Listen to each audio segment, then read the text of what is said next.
Have a merry, merry Christmas and a happy new year. A happy new year.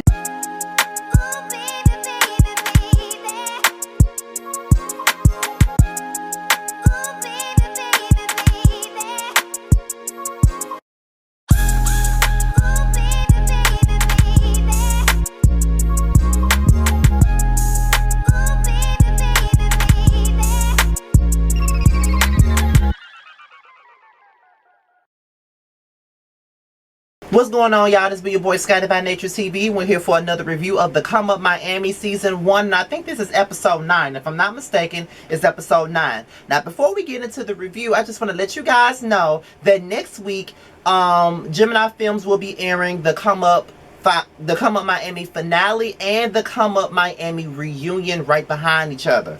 And I'm saying that to let you guys know that I, Scotty by Nature TV, will be co-hosting the second half of the reunion alongside Bubs the Guy. We'll be there asking questions and all of this other stuff to the cast and all of that. It's gonna be pretty good, gonna be pretty fun. Me and Bubs did the damn thing for that reunion, and shout out to Karan for giving me and Bubs that opportunity to be a part of this reunion. Big things coming my way, big things is coming my way, okay? It is what it is, so let's get into the tea. Sean and Prince, the lover boys, they go out for lunch or whatnot, and they start discussing Miles's party. And I think they don't really hang out with Miles like that. You know, it's a clear divide in the cast. It's Sean, Jamal, and Prince on one side, and then you got Bam Bam, Jovier, Xavier on one side, and you got Miles dead smack in the middle. But the only thing about it is Miles is more closer to Bam Bam than anybody on the cast. Bam Bam don't fuck with nobody on Sean's team at all, so it makes it hard. But Miles has basically mastered the whole be neutral thing, and he has been very neutral with the group, so I can say that about Miles. You know, they were really surprised to see how laid back and mellow and fun he is, because they don't really get to hang out with him like that. So with that being said, you know, it was pretty good to see them talk about him in a nice way. Miles is actually very, very cool. He was very cool at the reunion, okay? He answered every question without worried about anything, no qualms, very honest about shit. So we love Miles over here at Team Scotty, okay? We really do love Miles. Then they start talking about Sean and Bam Bam and how they buried the hatchet at the party, and how, you know, Prince was pretty much surprised that Sean came through and buried the hatchet with Bam Bam. But at the end of the day, I mean, it's kind of like this, though. Like, Sean and Bam Bam, their beef were really about shit. You know what I mean? Like, it really wasn't about shit. Like, at the end of the day, like, Bam Bam had this small-ass issue with Sean that could have been thrown away with one conversation, and he took it and blew it up and made it into something else. That's really what the basis of this fucking issue was. Like, it was small, he blew it up, and it became something else. That's just what it is. So, you know, Sean seems to be very forgiving, to be quite honest, and it is what it is. But I know that I can be forgiven, but it's just some things I just can't forget and get over, if you get my drift. That's all I'm saying. So Sean was talking about a psychic reading and how he wants to invite the guys for a spiritual reading or whatnot. And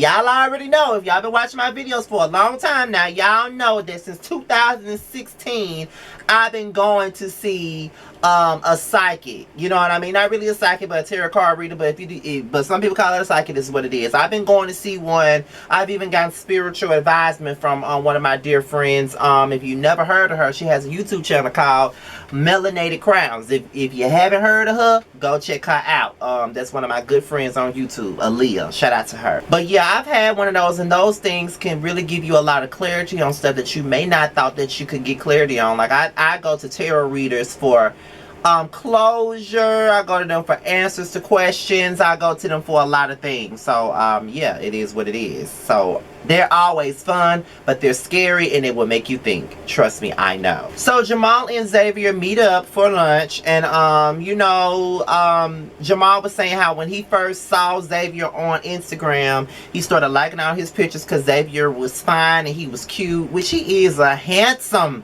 chocolate ass dude, okay? You know, that's my type right there. But one thing I did not know was that he was that fucking short.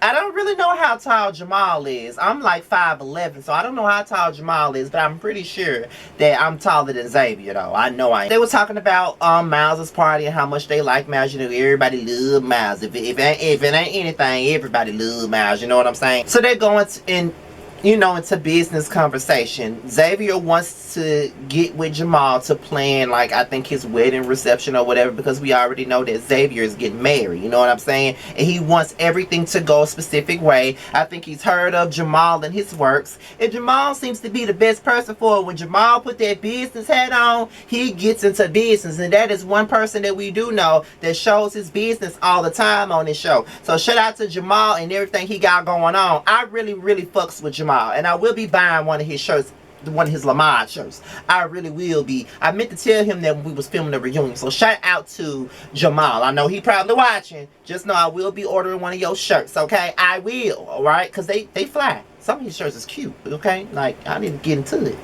So Jamal and his mother, they talk about family in his business, and sometimes families always want something that's half off all the time. They don't want to treat it like a business. They always want a discount. They always want something half for nothing and all of this other stuff. And you already know that sometimes when you got shit like this going on, family always feel like they got to be above. Like they can't treat you like a regular retailer. Like they can't go up in the motherfucking store into somebody else's like boutique or whatever they got going on and ask for half off. But they gonna ask you for it. Like they ain't gonna treat you like they treat other people. Sometimes family don't even support your shit like they support everybody else's, and I feel like that is the worst thing of all. Like, you can't support me, but you can support these other raggedy assholes in the street, but you can't support me. And I get it, but at the same time, Jamal, you also got to check yourself too, because you can't be doing shit at the last minute, and then when the family get mad at you for doing it at the last minute, then you turn around and then you say, oh well, y'all don't pay full price anyway. That ain't the way to go, Jamal. You got to check yourself on that. You know what I'm saying? So,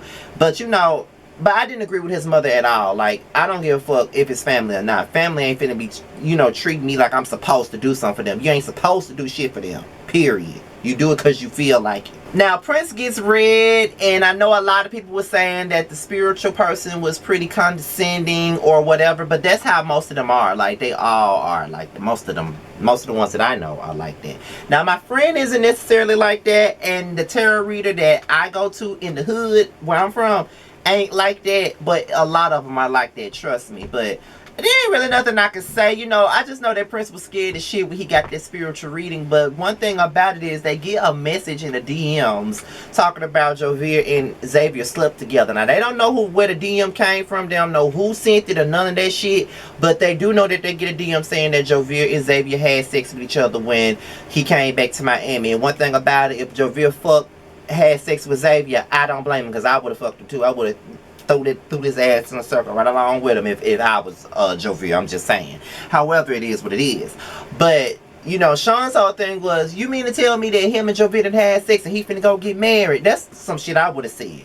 So I want to know who the fuck put that shit in that damn DM. Who y'all think did it? Who y'all think did it? I want to see it in the comment section. But with that being said, y'all, this be your boy Scotty by Nature TV.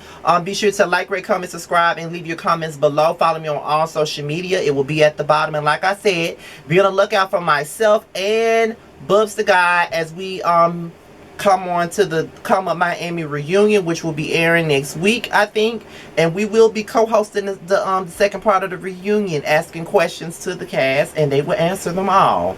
I'm very proud of myself. I never thought that I'd be somewhere hosting somebody's reunion. Like, I'm not the host, but I do get a segment.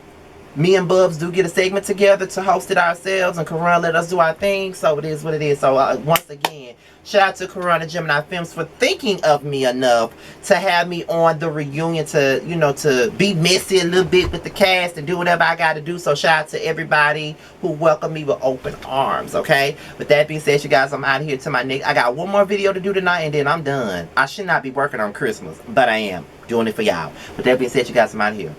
Peace out.